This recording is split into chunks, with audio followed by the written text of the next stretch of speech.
اللهم صل على سيدنا محمد يا رب صل وسلم دائما أبدا الله وبركاته.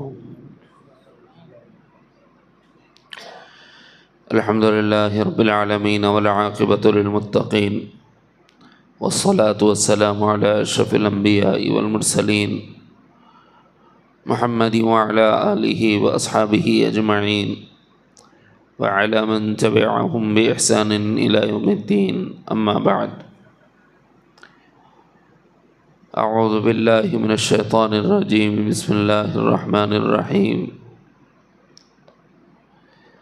وإياي فارهبون. وقال تبارك وتعالى فلا تخافوهم وخافوني إن كنتم مؤمنين. وقال الله عز وجل ولمن خاف مقام ربه جنتان. وقال وأما من خاف مقام ربه ونهى النفس عن الهوى فإن الجنة هي المأوى. صدق اللہ العظیم. برادران اسلام اور دختران ملت، سبھی جانتے ہیں کہ یہاں ترتیب وار اسباق سنائے جا رہے.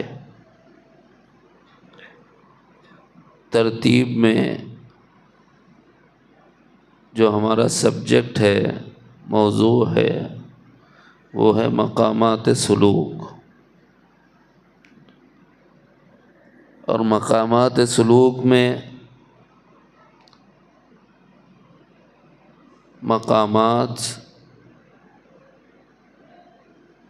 25 کے آس پاس، کچھ کم کچھ زیادہ، صوفیہ طریقت نے ذکر فرمائے. اس میں سے یہاں مجلس میں 8 یا 9 مقامات کا ذکر آ چکا ہے. آج ان مقامات میں سے ایک مقام خوف کا تھوڑا سا مذاکرہ کرنا مقصود ہے.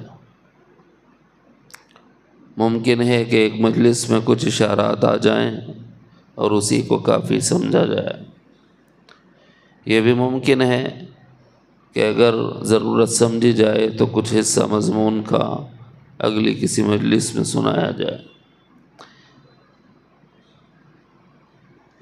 جتنی بات اللہ رب العزت قلب پر القاء فرمائیں گے اتنی بات سنا دی جائے گی.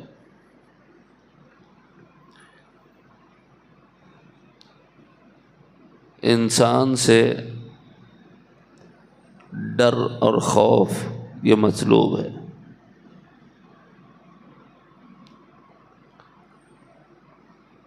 ڈر اگر ہوتا ہے تو ٹھیک ٹھیک صاف ستھری سیدھی سادی زندگی گزارتا ہے،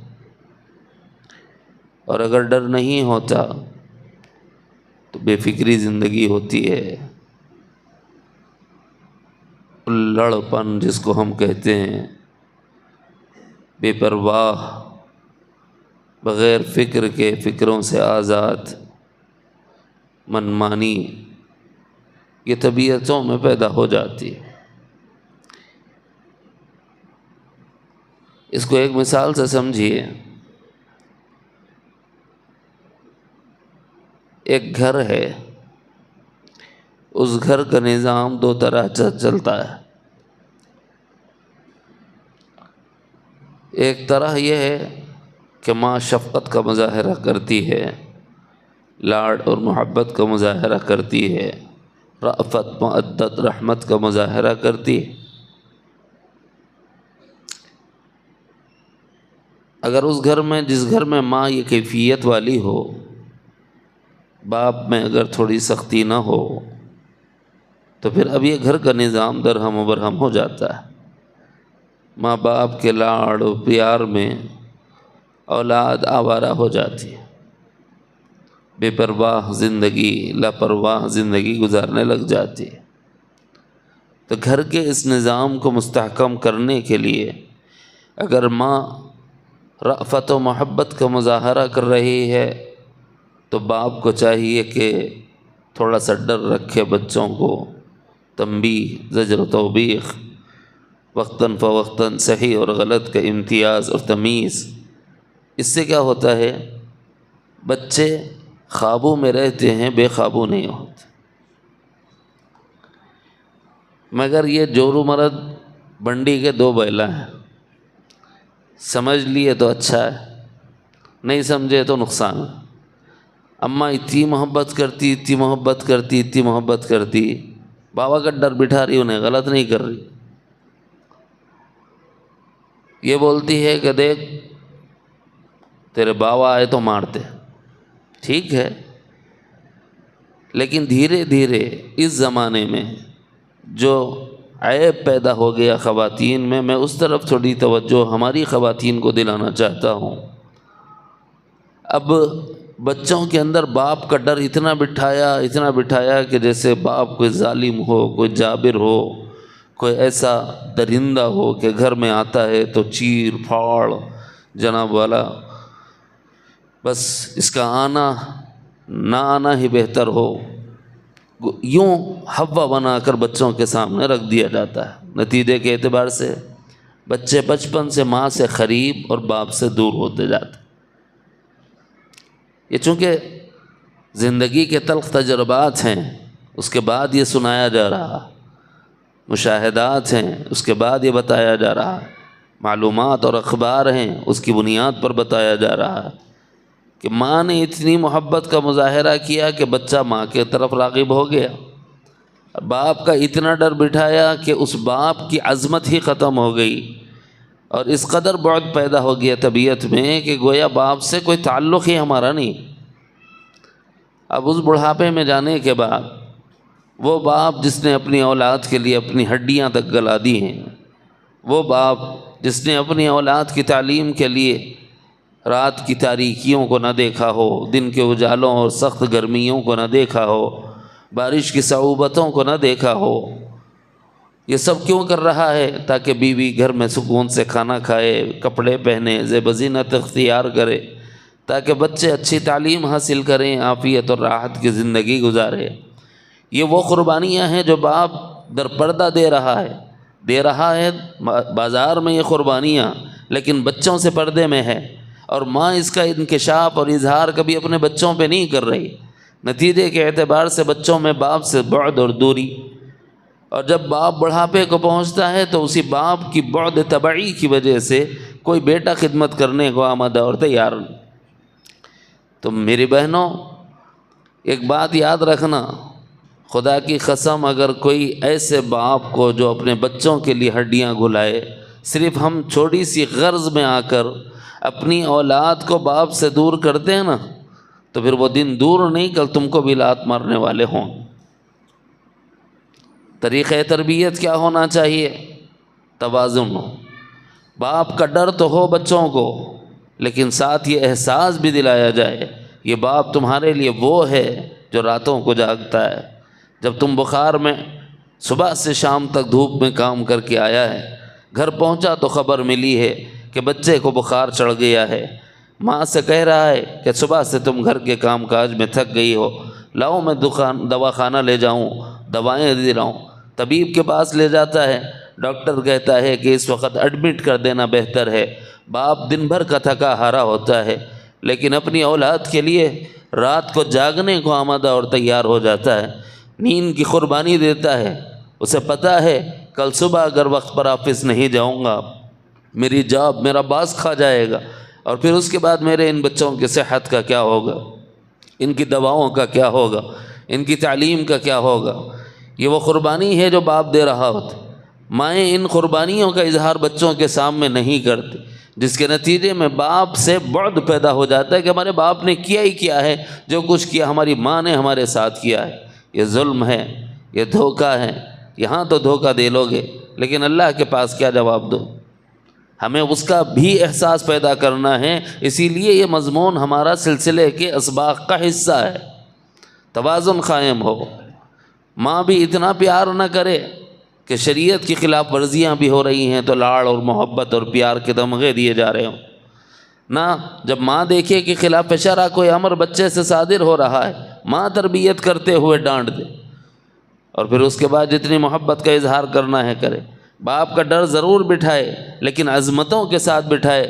ہاں بظاہر یہ تمہارے ساتھ سخت رویہ رکھتے ہیں، لیکن تمہاری خاطر ان کی قربانیاں راتوں کی نیند کا تج دینا ہے، تمہاری خاطر ان کی قربانیاں دن بھر محنت کرنا ہے، تمہاری خاطر ان کی قربانیاں گھر سے باہر دور لوگوں کے پتہ نہیں تانے سن رہا ہے، کس قسم کے القابات اور الفاظ اس کے کانوں کو پراگندہ کر رہے ہیں، کن باتوں سے اس کا دل میلا ہو رہا ہے، یہ سارے حالات اس پر گزر رہے ہیں، لیکن اپنے بچوں کی خاطر، اپنی بیوی کی خاطر، گھر کا جو ذمہ دار مرد ہوتا ہے ان تمام چیزوں کو جھیل جاتا ہے۔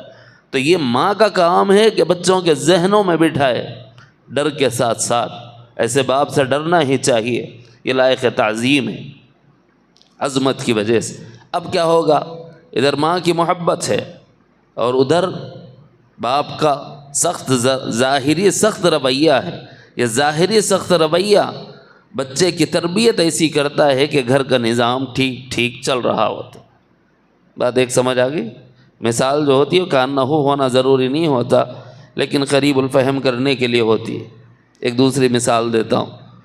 ایک گھر کے لیے ماں اور باپ گویا دو نظام ہیں۔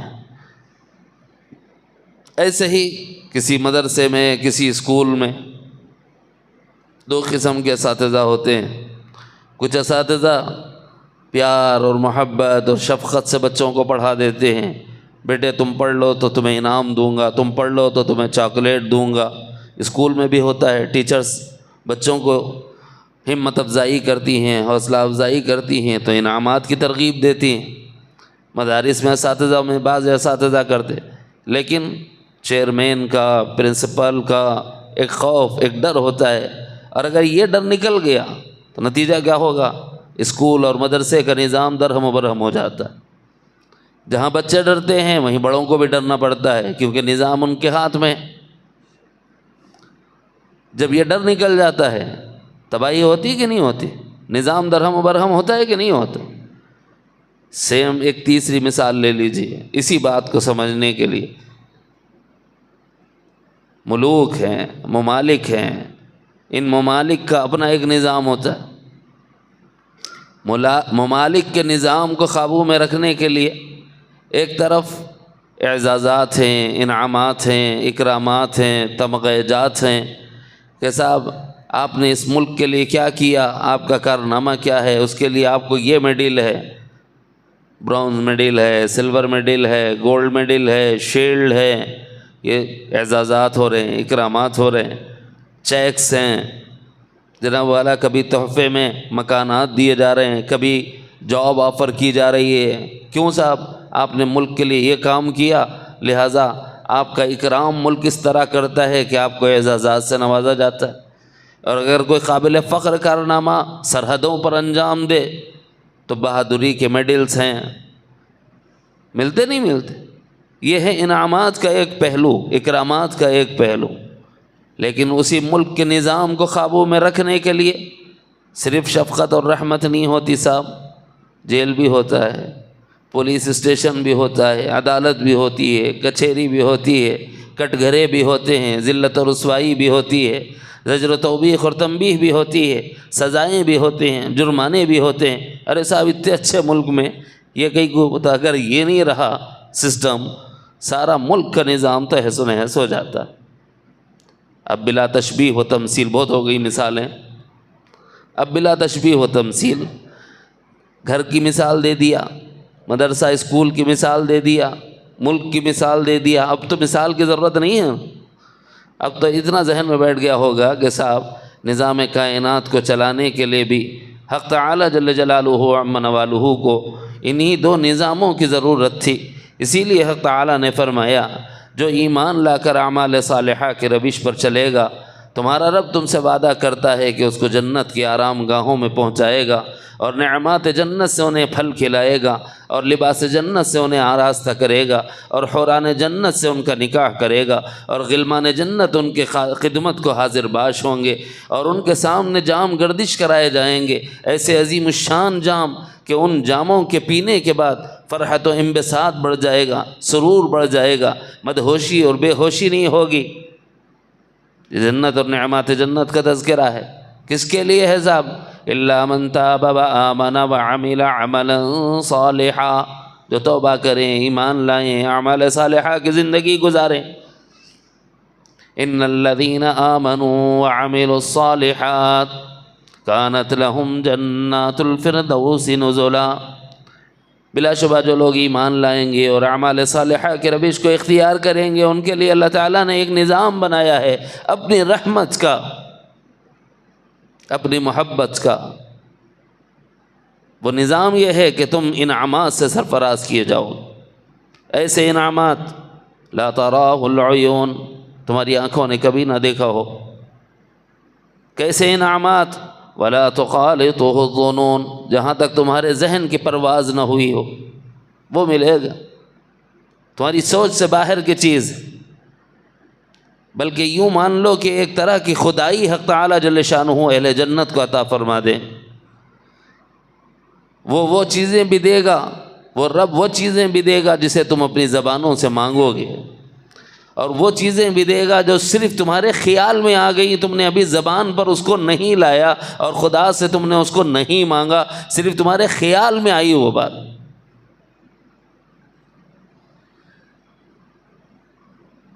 کہاں ہے یہ؟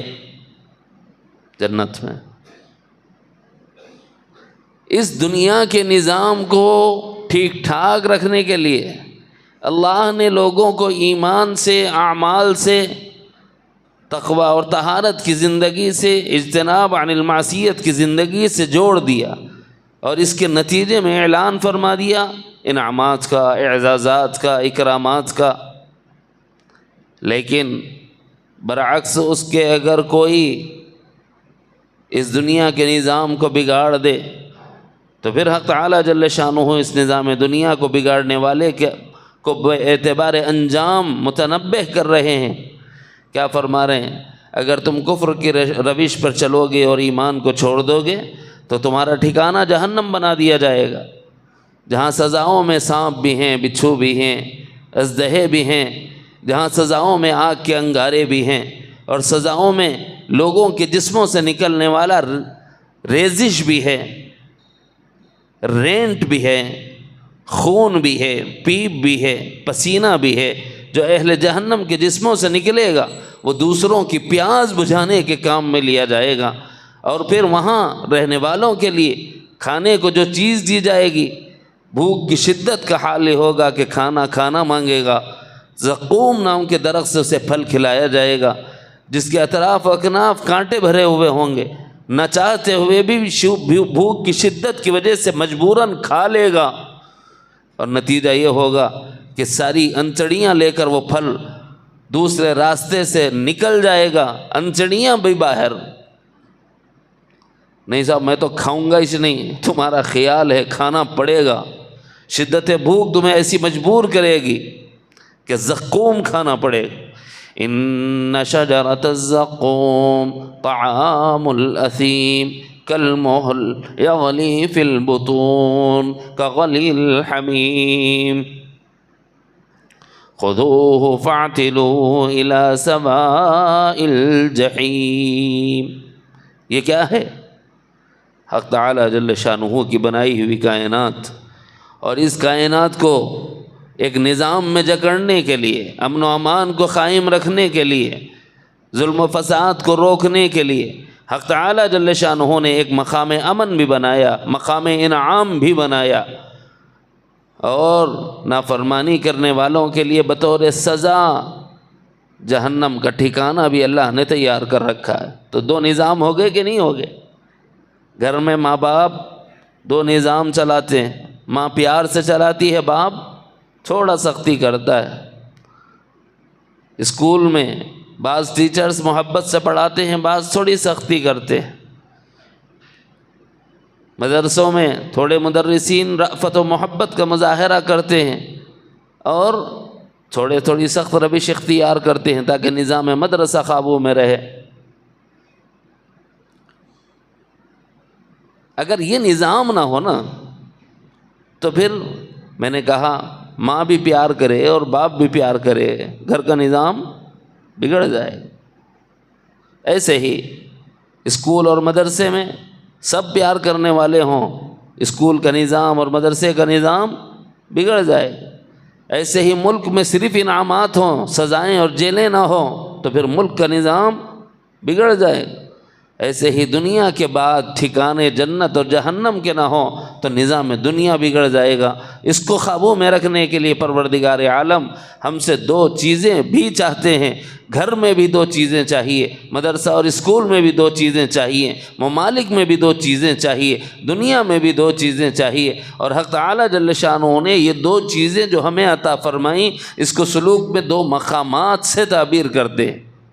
ایک مقام مقام خوف ہے اور دوسرا مقام مقام رجا ہے۔ ایک طرف ذات واجب الوجود کے ساتھ ہماری امیدیں وابستہ ہوں کہ وہ رؤوف ہیں، وہ رحیم ہیں، وہ رحمان ہیں، وہ ودود ہیں، وہ مہیمن ہیں، جتنی صفات رأفت و رحمت کی ہیں وہ ان کے لیے سزاوار ہیں۔ لیکن دوسری جانب حق تعالی جل شانہ نظام کو قابو میں رکھنے کے لیے اپنے بارے میں ارشاد فرمائے ہیں، جبار بھی میں ہوں، شدید العقاب بھی میں ہوں، شدید العذاب بھی میں ہوں، قہار بھی میں ہوں۔ ہے نہیں ہے یہ دو چیزیں کیوں؟ اسی لیے سلوک میں بھی دو چیزیں بتائی جاتی۔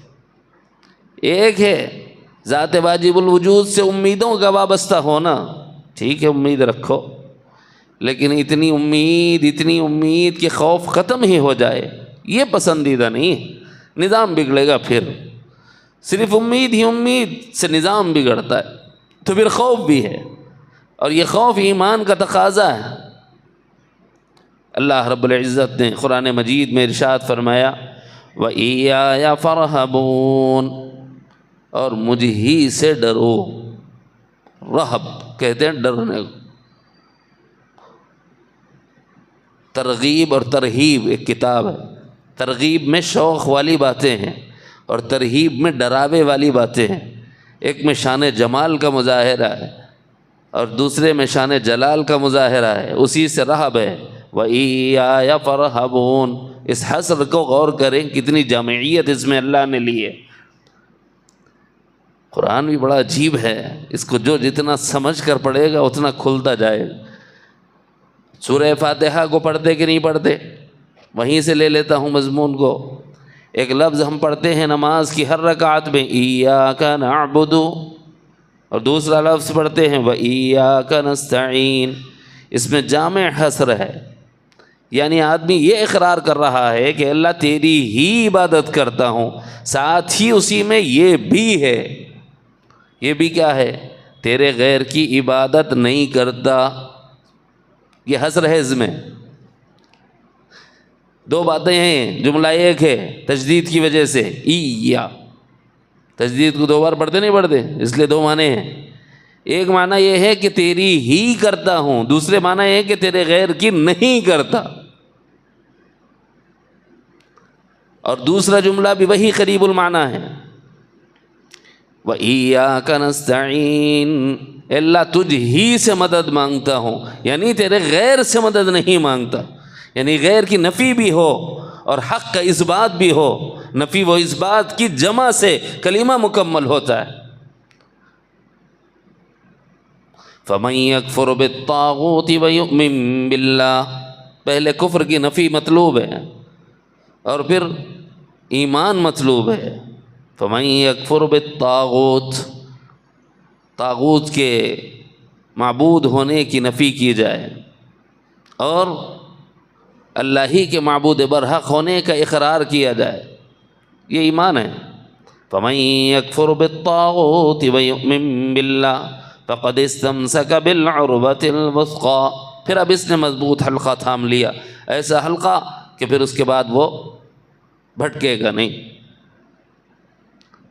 تو یہاں پر اگر ایاک نعبد میں صرف یہ ترجمہ کریں تیری عبادت کرتے ہیں تو بھٹکیں گے، یعنی تیرے غیر کی نہیں کرتے تو نہیں بھٹکیں گے۔ نفی و اثبات دونوں چاہیے۔ اسی طرح اگلے جملے میں بھی توحید فی الاستعانت میں نفی و اثبات دونوں چاہیے. اے اللہ تجھ ہی سے مدد مانگتا ہوں، یعنی تیرے غیر سے مدد نہیں مانگتا. ہوا سبحان تیری سبحان شان. وَإِيَّايَ فَارْهَبُونِ، اے اللہ تجھ ہی سے ڈرتا ہوں، تیرے غیر سے نہیں ڈرتا ہوں. یہ مطلوب ہے. اگر نہیں ہے تو ایمان والے ہیں نہیں ہے، جائزہ لے لو اپنا، کھنگال کے دیکھ لو. اس لیے کہ قرآن مجید میں صفت ایمان کے طور پر پروردگار عالم نے اعلان فرمایا ہے فَلَا تَخَافُوهُمْ وَخَافُونِي إِن كُنتُم مُؤْمِنِينَ. اگر تم ایمان والے ہو تو مجھ ہی سے ڈرو، میرے غیر سے نہ ڈرو. فَلَا تَخْشَوْهُمْ وَاخْشَوْنِي فَلَا تَخَافُوهُمْ وَخَافُونِي. خشیت ہو تو اللہ کی ہو، خشیت اللہ کے غیر کی نہیں ہو سکتی. خوف ہو تو خدا واحد کا ہو، غیر خدا کا خوف لے کے بھی کیا کر لو گے؟ اینڈ آف اینڈ زیادہ سے زیادہ جان جائے گی، لیکن حق پر رہو گے جنت نصیب ہو جائے گی. دنیا والوں کی سزا کی انتہا کیا ہے، لمٹ کیا ہے، حد کیا ہے؟ کوئی تو حد ہے نا. وہ حد یہ ہے کہ زیادہ سے زیادہ جسم کو اتنی اذیت دے سکتے ہیں کہ جان لے سکتے ہیں، لیکن یہ ہمارا ٹھکانہ تھوڑی سے. ہم تو اصل جنت کے وارث ہیں. یا تفریح کو آئے ہوئے ہیں، کہیں کے لیے آئے ہوئے ہیں؟ تفریح کے واسطے آئے ہوئے ہیں. مگر اس تفریح میں رب کی عبادت اور بندگی سے غافل نہ ہونا یہ پھر جائز ہے. سیروا فی الارض، قرآن میں کہا گیا زمین میں چلو پھرو، تو اسی کا نام تو تفریح ہے. کیوں چلیں پھریں؟ تاکہ معبود برحق کو پہچانو. اللہ بہت بونس ہو جا رہی کیا؟ آ رہی پلے پڑھنی نہیں پڑھنی؟ چلو ٹھیک ہے، تھوڑی پڑھ گئی تو بس ہے. وَإِيَّايَ فَارْهَبُونَ میں حسر ہے. اے اللہ تجھ ہی سے ڈرتے، تیرے غیر سے نہیں ڈرتے. اور ایمان کا تقاضا ہے. دیکھو ایمان کے 77 شعبے ہیں، 70 سے زیادہ شعبے ہیں. بعضوں نے کہا 70 شعبے، 77 شعبوں والی روایت بھی اگر لے لیتے ہیں تو اس میں جو ابتدا ہے وہ کیا ہے؟ شہادتین کا اقرار ہے. اور اسی طرح ایمان کا شعبہ ہے کہ راستے سے تکلیف دینے والی چیز کو ہٹا دینا، اماطۃ الاذی عن الطریق. یہ ایمان کا ادنا حصہ ہے. تو شعبہ ایمان جو ہے وہ اعمال ہیں. نماز ایمان کا حصہ ہے، روزہ ایمان کا حصہ ہے، زکوٰۃ ایمان کا حصہ ہے، امر بالمعروف ایمان کا حصہ ہے، نہی عن المنکر ایمان کا حصہ ہے، جہاد ایمان کا حصہ ہے، حج ایمان کا حصہ ہے، ذکر ایمان کا حصہ ہے، تلاوت ایمان کا حصہ ہے. اسی طرح صدقات نافلہ ایمان کا حصہ ہے، سخاوت، انفاق فی سبیل اللہ، تلاوت ایمان کا حصہ ہے. خیر کے کاموں میں ایک دوسرے کے مددگار بن جانا ایمان کا حصہ ہے. حیا اختیار کرنا ایمان کا حصہ ہے. الحیاء من الایمان. یہ جتنی باتیں میں بتا رہا ہوں سب حدیث میں ہیں. اب وہ 70 کے نالے تھے بیٹا تو پھر میرے کو وظیفہ 70 شروع کر دینا پڑتا، کتاب الکبائر کھول لے کے بیٹھنا پڑتا. اب اتنا وقت تو نہیں ہے. ایسے ہی خوف ایمان کا حصہ ہے. جیسے یہ ایمان کے حصے نا، ویسے اللہ کا خوف ایمان کا حصہ ہے. فَلَا تَخَافُوهُمْ، مخلوق کا ڈر نکال دو، ان سے نہ ڈرو. وَخَافُونِي، مجھ سے ڈرو. کیوں؟ ان کنتم مؤمنین، اگر تم ایمان والے ہو تو مجھ ہی سے ڈرنا چاہیے. اور یہ ایمان کا تقاضا ہے، لہٰذا یہ ایمان کا شعبہ اور ایمان کا حصہ ہے اللہ کا خوف. کوئی بھی آدمی غلطی کب کرتا ہے؟ غلطی اسی وقت ہوتی ہے جب کسی کا ڈر نہ ہو. غلطی اسی وقت ہوتی ہے جب کسی کا ڈر نہ ہو. اور اگر کسی کا ڈر ہو پھر غلطی ہوگی. بچے کو باپ سے کیوں ڈرایا جا رہا ہے؟ مثالیں دیا تھا نا، آ جائیے ریورس. بچے کو باپ سے کیوں ڈرایا جا رہا ہے؟ تاکہ غلطی نہ کرے. اسٹوڈنٹ کو ٹیچر سے کیوں ڈرایا جا رہا ہے؟ تاکہ غلطی نہ کرے. متعلم کو معلم سے کیوں ڈرایا جا رہا ہے؟ تاکہ غلطی نہ کرے۔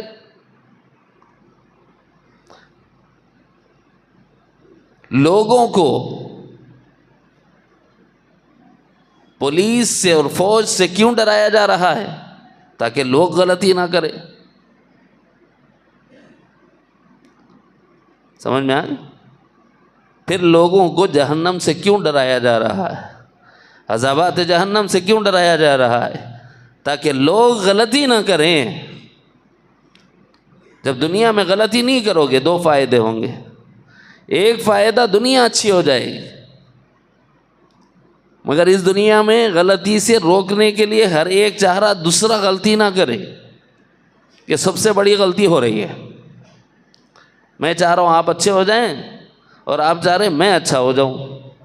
میں چاہ رہا ہوں آپ غلطی نہ کریں اور آپ چاہ رہے ہیں میں غلطی نہ کروں، اور ہر ایک دوسرے کا مربی ہو گیا، ہر ایک دوسرے کا مصلح ہو گیا، بس سب کو نصیحت کر رہا ہے، یہ مت کر، یہ مت کر، یہ مت کر، یہ مت کر۔ سب کو بول رہے ہیں، لیکن نہیں کرنے کا کام سب کر رہے ہیں، کوئی خود نہیں رک رہا۔ اس لیے حضرت تھانوی نے فرمایا اصلاح کا آغاز اپنی ذات سے کرو۔ اصلاح کا آغاز کہاں سے ہوگا؟ اپنی ذات سے کرو بھائی۔ ہر ایک اپنی جگہ یہ سوچ لیا ایسی کی تیسی دوسرے کی، مجھے میرے اللہ کو جواب دینا ہے۔ ہر آدمی اپنی جگہ اتنا سوچ لیا، خدا کی قسم کسی مصلح کی ضرورت نہیں ہے، صرف اتنا شعور ہو جائے۔ کیا شعور چاہیے؟ اللہ کو جواب دینا ہے یار، خدا کی بارگاہ میں حاضری دینا ہے۔ اتنا شعور اگر اپنے آپ کو آ گیا، ہر انسان کو آ گیا، اپنی جگہ تم کہیں بھی جاؤ، جنت جہنم آئی ڈونٹ نو، میرا ٹھکانہ بس جہنم نہ ہو۔ ایک ہی صورت ہے، وہ صورت یہ ہے کہ خدا کے اس خوف سے، خدا کی نافرمانی سے بچ، جنت ہے۔ خود خدا تعالیٰ نے قرآن مقدس میں ارشاد فرمایا وَأَمَّا مَنْ خَافَ مَقَامَ رَبِّهِ وَنَهَى النَّفْسَ عَنِ الْهَوَىٰ فَإِنَّ الْجَنَّةَ هِيَ الْمَأْوَىٰ۔ جو حق تعالیٰ جل جلالہ عم نوالہ کے سامنے کھڑے ہونے کے ڈر سے اپنی خواہشات نفس سے بچ لیا، بچ گیا، وہ کس سے؟ جہنم سے۔ وَأَمَّا مَنْ خَافَ، بس جو ڈر گیا، کس بات سے ڈرے؟ مقام ربہ، کھڑے ہونا ہے مجھے اپنے رب کے سامنے، اور اس ڈر سے کیا کرنا ہوگا؟ نہى النفس عن الهوى، اپنے نفس کو خواہشات میں پڑنے سے روکنا ہوگا۔ نہا کہتے ہیں روکنے کو، نہیں عن المنکر، منکرات سے روکو۔ وَنَهَى النَّفْسَ عَنِ الْهَوَىٰ، نفس کو خواہشات پر جانے سے روکنا۔ کیا ہوگا؟ آٹومیٹک جنت کا ڈور اوپن ہو جاتا۔ فَإِنَّ الْجَنَّةَ هِيَ الْمَأْوَىٰ وَأَمَّا مَنْ خَافَ مَقَامَ رَبِّهِ وَنَهَى النَّفْسَ عَنِ الْهَوَىٰ فَإِنَّ الْجَنَّةَ هِيَ الْمَأْوَىٰ۔ اسی لیے صوفیہ فرماتے ہیں بھائی جنت 2 قدم پہ ہے۔ شاہ صاحب گٹا کتنی دور ہے؟ اماں کم سے کم 25-30 قدم تو ڈالنا پڑتا، لمبے لمبے۔ نیو ٹاؤن کتنی دور ہے؟ رہندہ مول صاحب قریب 1 کلومیٹر ہو جاتا۔ گھڑیال تک جانا ہے اماں 3.5 کلومیٹر، قریب اتنے ہے نا، 19-20 ہوں گا۔ میں حیدرآباد کا ہوں، پکا نہیں معلوم کہ پکڑ لگ بیٹھیں گے مول صاحب اتنا بولے، سمجھانے کے لیے بول رہا ہوں۔ ایک گھڑیال جانا ہے پان لانے کے واسطے، ترکاری لانے کے واسطے تو دور ہے، اور صوفیہ فرما رہے جنت اتنی دور بھی نہیں ہے رے بیٹا، 2 ہی قدم ہیں۔ ارے پہلا قدم خاف مقام ربہ ونہى النفس عن الہویٰ، خدا کا ڈر اتنا پیدا کر لے کہ نفس کی خواہشات پہ پہلا قدم رکھ۔ فَإِنَّ الْجَنَّةَ هِيَ الْمَأْوَىٰ، تیرا دوسرا قدم جنت میں چھیرے بہا۔ اللہ ہمیں نصیب فرما دے۔ خوف کی عجیب شیونات ہیں۔ بعض خوف میں بڑھے ہوئے بھی ہوتے ہیں، اتنے بڑے ہوئے ہوتے ہیں کہ ان کو ایک جنت نہیں دیتے، اللہ میں 2 جنتاں دیتے. بتاؤ، جو نفس کی خواہشات سے بچ گیا اور رب کی مرضیات پورا کر لے اللہ کے ڈر سے، کہاں جائے گا؟ ابھی بتایا جنت میں. تو یہ کتنے جنتاں ہیں؟ نفس کی خواہش سے رکا، اللہ سے ڈر کے، تو جس جنت میں جائے گا وہ جنت ایک ہے. اور کچھ لوگ ہیں اللہ سے اس لیے نہیں ڈرتے، ڈرتے ہیں مگر اس لیے نہیں ڈرتے. جیسے میں نے کہا نا کہ باپ کا ڈر اتنا بٹھا دیتے اماں یہاں کہ انہیں ظالم اور جابر سمجھ میں آتا ہے. ویسی صحیح نافرمانی سے بچ کے جنت میں تو آ جا، یہ پہلے جنت. لیکن کچھ لوگ خدا سے ڈرتے ہیں، اس لیے نہیں کہ اس کے عذابات شدید ہیں، اس لیے نہیں اس کی سزائیں کٹھن ہیں، اس لیے نہیں کہ اس کی عذابات کی جو شکلیں ہیں وہ ناقابل برداشت ہیں، بلکہ اس لیے کہ خدا ذوالجلال عظمتوں والی ذات ہے، کبریائی والی ذات ہے. اب اس کی عظمت و کبریائی کے استحضار کی وجہ سے، اس کے اپنے خالق و مالک ہونے کی وجہ سے، اس کے ہمارے منعم اور معطی ہونے کی وجہ سے اس کی عظمتوں کا استحضار اتنا ہے. اب میں اس کی دی ہوئی ان نعمتوں کو اور اس کی مرضیات کے خلاف کیسے برتوں؟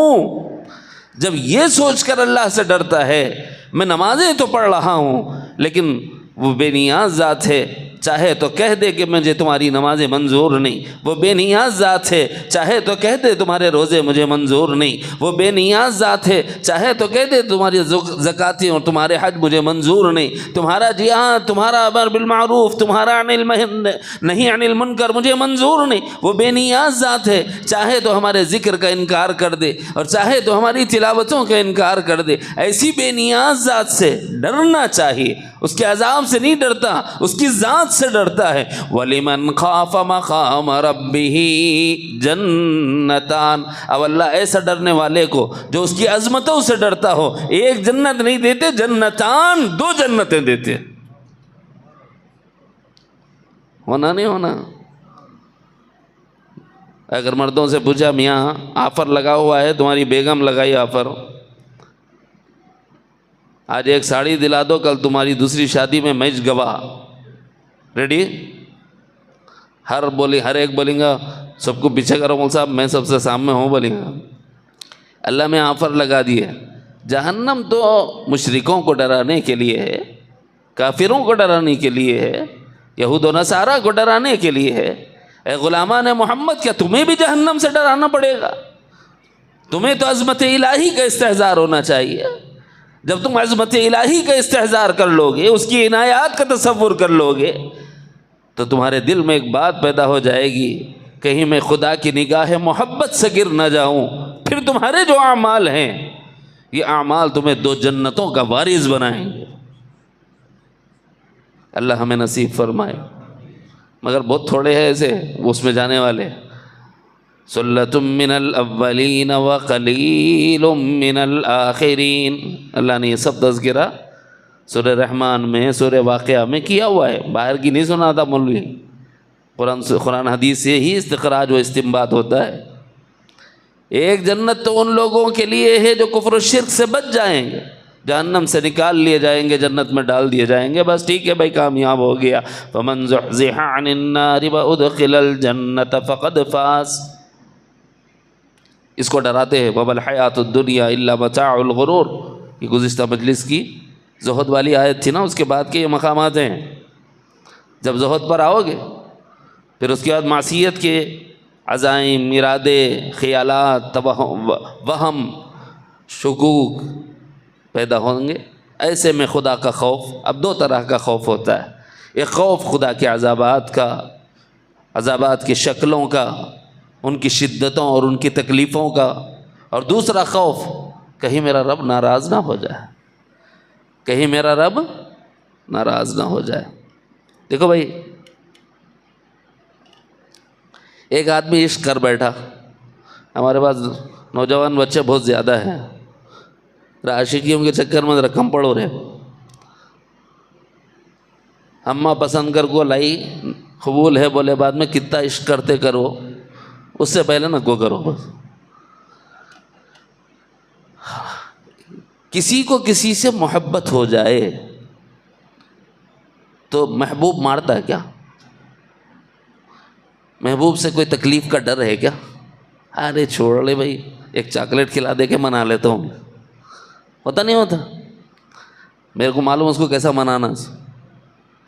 ایک ہوتا ہے محبوب سے پہنچنے والی اذیت کا ڈر، محبوب کو محبوب سے اذیت پہنچنے کا کوئی ڈر ہی نہیں ہوتا، لیکن اس محبوب کو اپنے محبوب کی خفا ہونے کا ڈر ہوتا ہے۔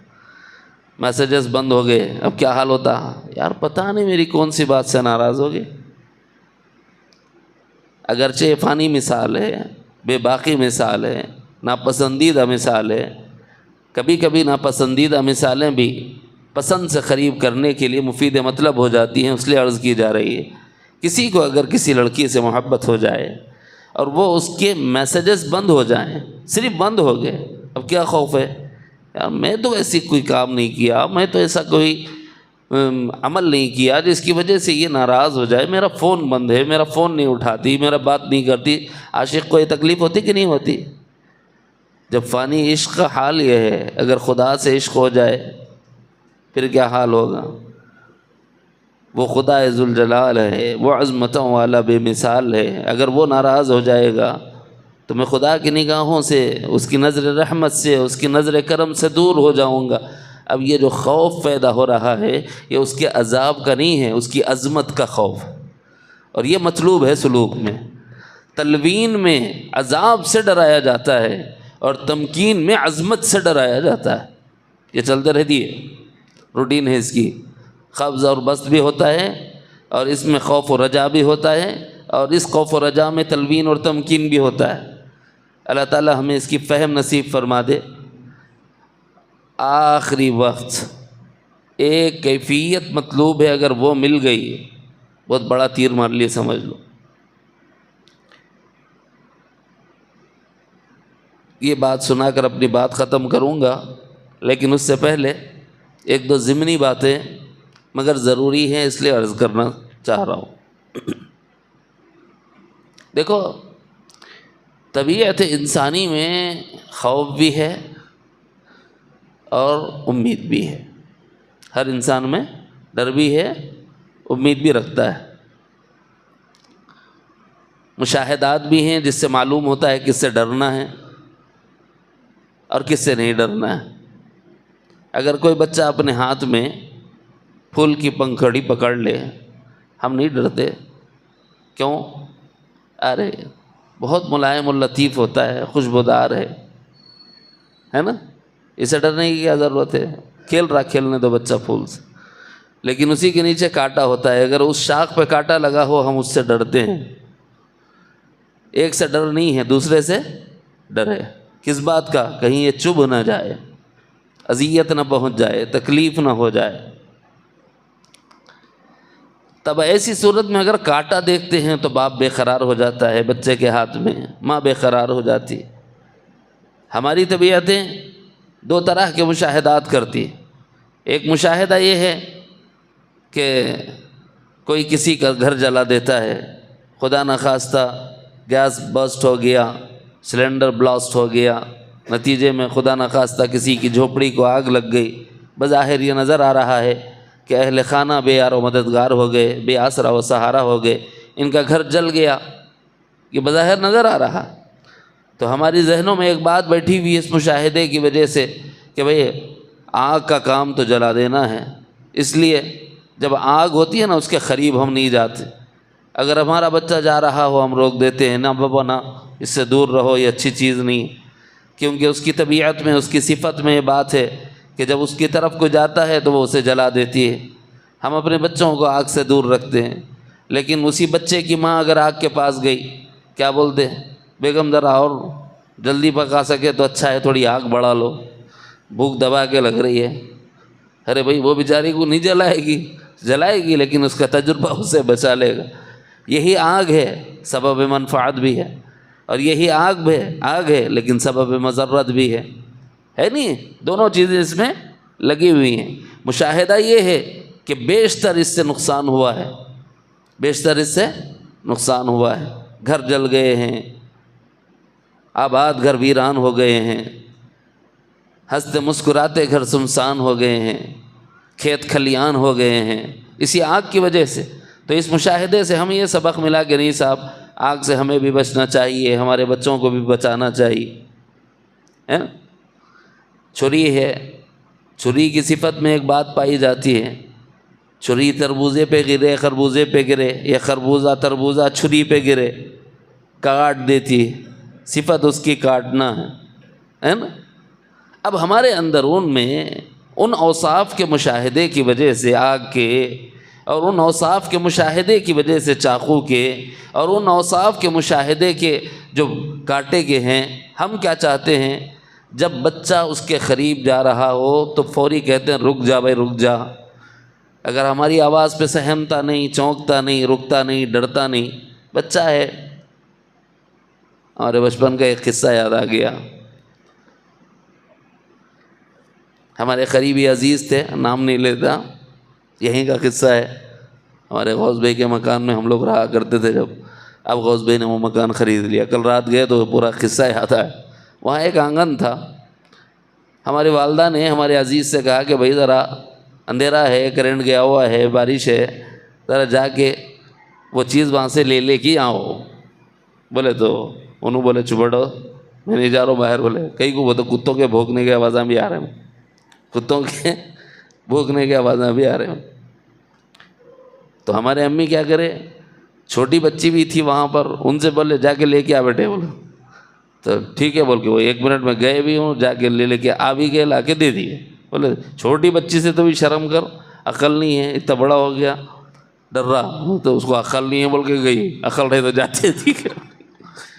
تو اتنی عقل تو ہمیں بھی ہے نا بھائی کہ نقصان اور نفع کو ہم سمجھتے ہیں۔ جب ہم طبعی طور پر کسی چیز سے ڈرتے ہیں تو یہ منافی ایمان نہیں، چونکہ میں نے کہا تھا کہ ایک ہوتا ہے ڈرنا، ڈریں لیکن طبعی خوف سے نہیں، عقلی خوف سے۔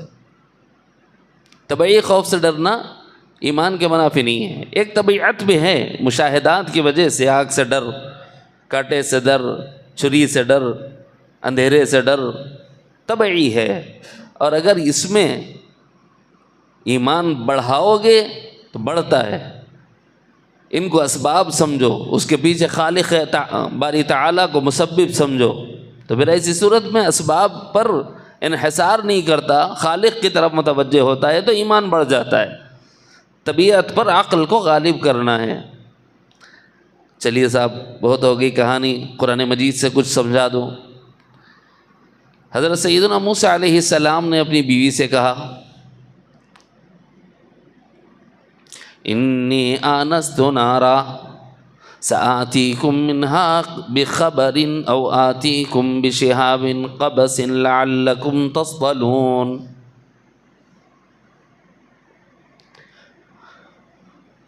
حضرت موسیٰ علیہ السلام نے کہا اپنی اہلیہ سے کہ میں آگ میں انس پاتا ہوں، کھچاؤ اور کشش۔ میں وہاں جاتا ہوں شاید کوئی خبر مل جائے راستے کے بارے میں، یا کم از کم اتنا تو ہو ہی جائے گا کہ آگ کا انگارہ اٹھا لاؤں گا تو اس سے حرارت لے لیں گے، موسم کی سردی سے بچ جائیں گے، یا اس سے روشنی لاتا ہوں۔ ایک لطیف معنی بھی ہے، یعنی مجھے انس معلوم ہوتا ہے اس روشنی سے، یعنی وہاں سے ایک روشنی آ رہی ہے جس میں مجھے کھچاؤ ہو رہا ہے۔ جب میں وہاں جاؤں گا تو مجھے وہ روشنی ملے گی، اور وہ روشنی میری راہبری اور رہنمائی کرے گی۔ یہی روشنی نور رسالت ہے۔ یہ ہے ایک معنی۔ سیدنا موسیٰ علیہ السلام چلے گئے تو حق تعالی جل شانہ نے فرمایا انی انا ربک فاخلع علیک انک بالواد المقدس طوی۔ چپل اتار دیجئے موسیٰ۔ کیوں؟ اس لیے کہ آپ مقدس وادی طویٰ میں داخل ہو گئے، جس کے ارد گرد اللہ تعالیٰ کی عظمتوں نے گھیرا کر رکھا ہے۔ اور اسی منظر کو یاد کر کے حضرت صوفی صاحب رحمۃ اللہ علیہ کا ایک عاشقانہ شعر ہے، ہمارے دادا پیر دیکھو ام ہانی کے مکان سے نکلنا اور واقع معراج میں عرش عظیم تک جانے کا ذکر ملتا ہے، ہمیں پڑھے نہیں پڑھے؟ ہاں، عرش عظیم تک کا سفر ہے، کہیں چپل اتارنے کی روایت نہیں ہے، کہیں بھی چپل اتارنے کا ذکر نہیں ہے۔ اور مقدس وادی میں حضرت موسیٰ کو بلا رہے ہیں تو کہہ رہے ہیں فَاخْلَعْ نَعْلَيْكَ، اپنی چپل اتارو، کیوں؟ إِنَّكَ بِالْوَادِ الْمُقَدَّسِ طُوًى۔ اسی لیے دادا پیر حضرت صوفی صاحب رحمۃ اللہ علیہ نے فرمایا کہ نعلین پہنے عرش پہ پہنچے ہیں جب حضور، کشتور سے بھی پوچھی عظمت رسول کی۔ ہمارے نبی کا مقام کیا ہوگا، اس کی عظمت اور مرتبہ کیا ہوگا کہ وہ نعلین پہنے پہنے عرش تک جا رہے ہیں اور کہیں چپل اتارنے کا ذکر نہیں ہے۔ لیکن حضرت موسیٰ علیہ السلام صرف اللہ تعالیٰ کے انوارات اور تجلیات کا مشاہدہ فرما رہے ہیں اور کلام فرما رہے ہیں، تو اللہ تعالیٰ چپلوں کو اتروا رہے ہیں، اور قرآن مجید میں اس کا ذکر موجود ہے۔ فَاخْلَعْ نَعْلَيْكَ إِنَّكَ بِالْوَادِ الْمُقَدَّسِ طُوًى۔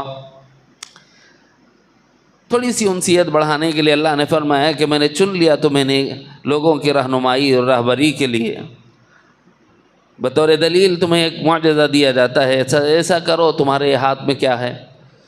تو فرمایا کہ لکڑی ہے، عصا، بولے زمین پہ ڈال دو، ادھر زمین پہ ڈالے تو ادھر وہ سانپ بن گیا، زمین پہ ڈالتے سانپ بن گیا کہ نہیں بنا؟ لے پیٹ پھیر کے وہ بھاگ رہے حضرت موسیٰ علیہ السلام۔ قرآن مجید میں اللہ تعالیٰ نے اس کا ذکر فرمایا۔ پھر خود حق تعالیٰ جل شانہ نے فرمایا لا تخف انک من الآمنین، گھبراؤ نہیں، آپ صاحب ایمان بھی ہیں اور امن بھی دے دیے گئے ہیں۔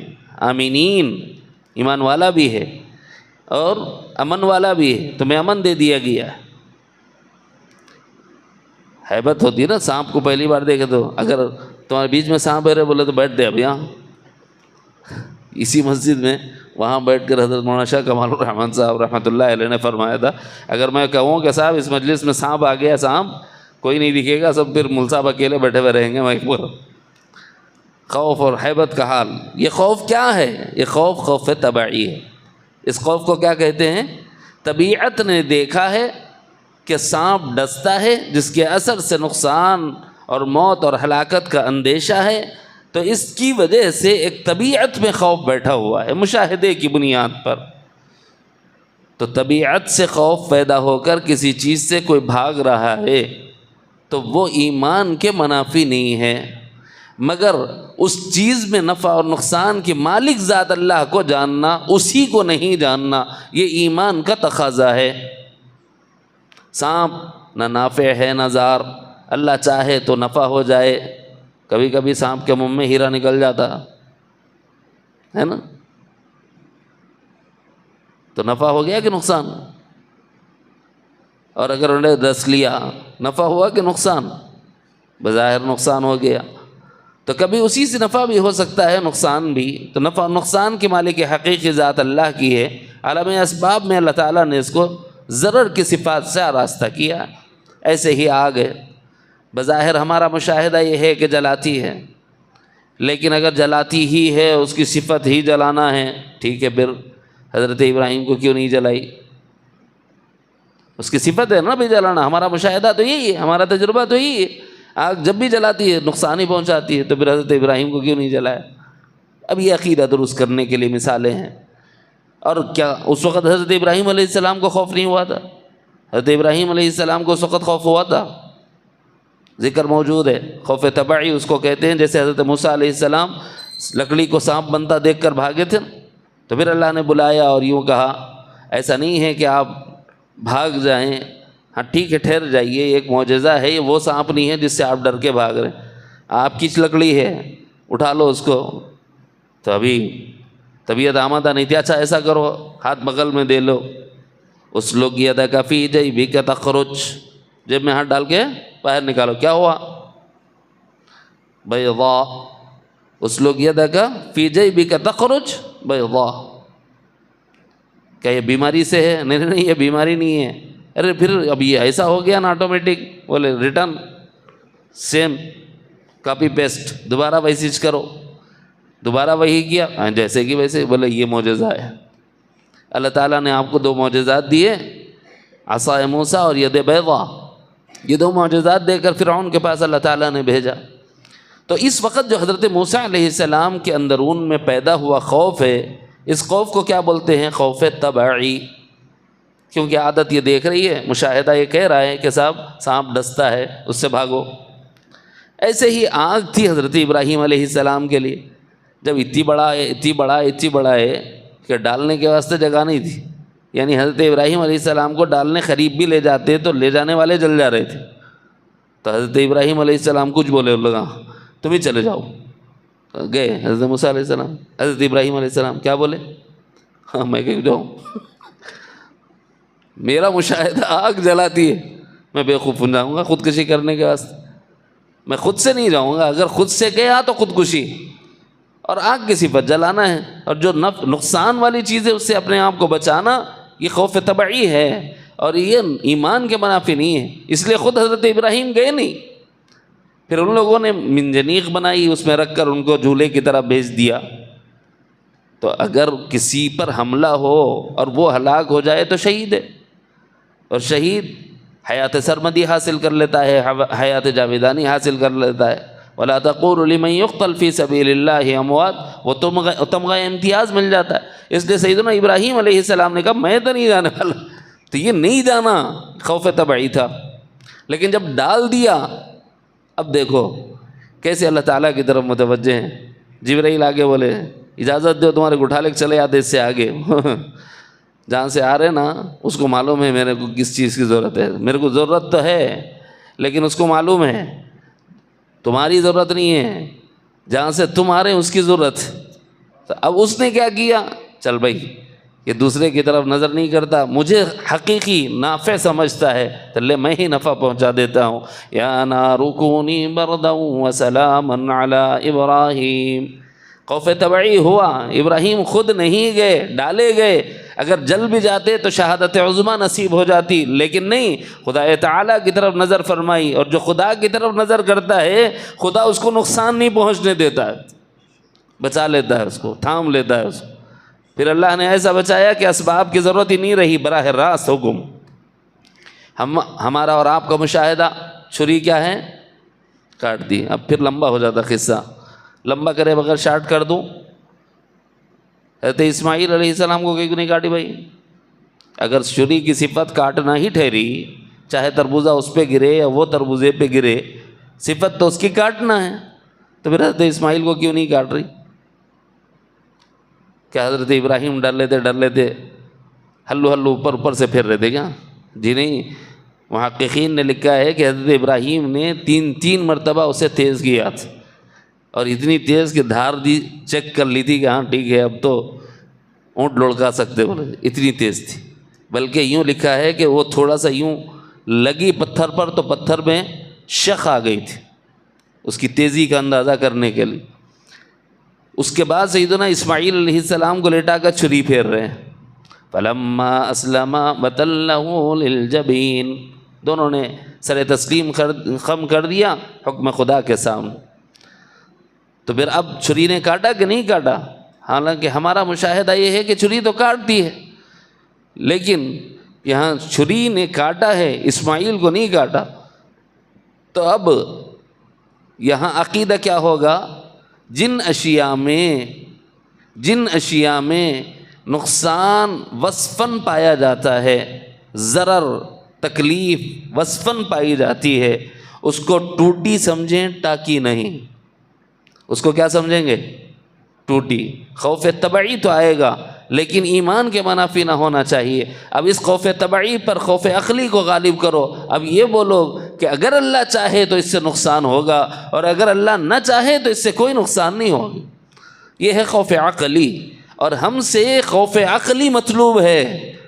تمہاری عقل ٹھکانے پہ رکھو، تھوڑی دیر کے لیے طبیعت مشاہدات کو دیکھ کر تھوڑا ڈر پیدا ہو رہا ہے تو بعد میں اپنی عقل کو غالب کر دو۔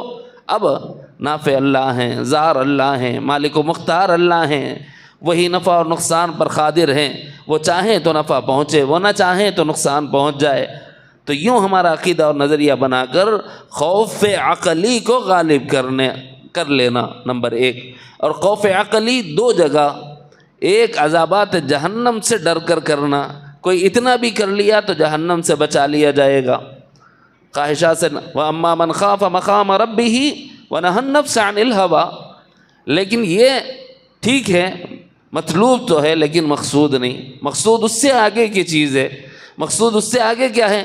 تم اللہ کے عذاب سے نہیں، اللہ کی ذات سے ڈرو نا، اس کی عظمتوں کے شعور سے ڈرو نا. وَلِمَنْ خَافَ مَقَامَ رَبِّهِ جَنَّتَانِ. پھر ایسے ہی لوگ ہیں، بہت تھوڑے ہیں، ثُلَّةٌ مِّنَ الْأَوَّلِينَ وَقَلِيلٌ مِّنَ الْآخِرِينَ. ایسے لوگ دو جنتوں والے، پہلے لوگوں میں زیادہ تھے، بعد والوں میں تھوڑے رہیں گے. اللہ ان تھوڑوں میں ہمیں شمار کر لے. چلیے بھائی، یہ کچھ حصہ ہے جس کو خوف کہا جاتا ہے. اللہ تعالیٰ کی عظمت کا خوف، اللہ کے عذاب کا خوف، اللہ کی ناراضگی کا خوف. یہ اگر آتا ہے تو انسان کی زندگی سدھر کر طاعتوں پر آ جاتی ہے، معصیتوں سے اجتناب آسان ہو جاتا ہے، جس کے نتیجے میں جب بندہ خواہشات سے بچ جاتا ہے تو جہنم کے عذاب سے بچ جاتا ہے اور جنت ٹھکانہ بنا دیا جاتا ہے. اور اگر علم حاصل کر لے اور اللہ تعالیٰ کی عظمتوں کا مشاہدہ کر لے تو پھر ایک قسم کی خشیت ان قلوب کو حاصل ہوتی ہے جو اللہ تعالیٰ کی معرفت حاصل کر لیتے ہیں. وہاں پر اللہ تعالیٰ نے فرمایا انما یخشی اللہ من عبادہ العلماء. اللہ کی خشیت انہی لوگوں کو حاصل ہوتی ہے جو لوگ واقعتاً اللہ تعالیٰ کی صفات اور کمالات سے اس کو جانتے اور پہچانتے. جب اللہ کو پہچان لیں گے تو اس کی عظمتوں کا استحضار ہوگا. جب اس کی عظمتوں کے استحضار کے ساتھ ڈر پیدا ہو کر متمکن ہو جائے گا اس مقام پر، تو یہ مقام میں خوف ہے اور یہ مطلوب ہے، اور اس کا نتیجہ اور ثمرہ دو جنتیں ہیں. اللہ تعالی ہمیں اس مقام تک پہنچنے کی توفیق عطا فرمائے.